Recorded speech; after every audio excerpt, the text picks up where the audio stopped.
بسم الله الرحمن الرحيم.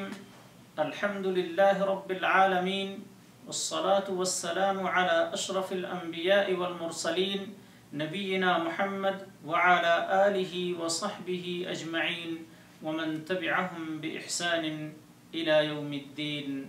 أما بعد، سورہ ملک کی فضیلت.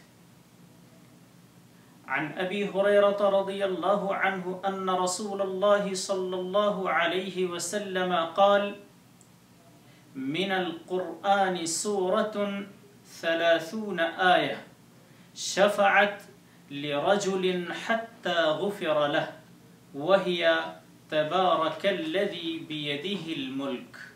رواه ابو داود والترمذی وقال حدیث حسن.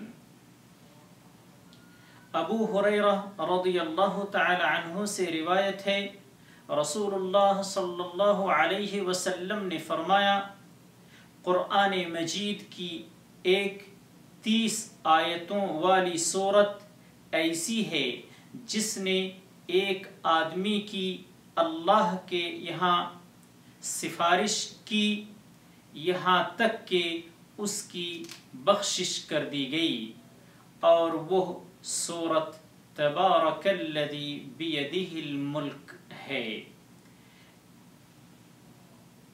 اس روایت کو امام ابو داؤد اور ترمذی نے روایت کیا ہے، اور ترمذی نے کہا ہے یہ حدیث حسن ہے.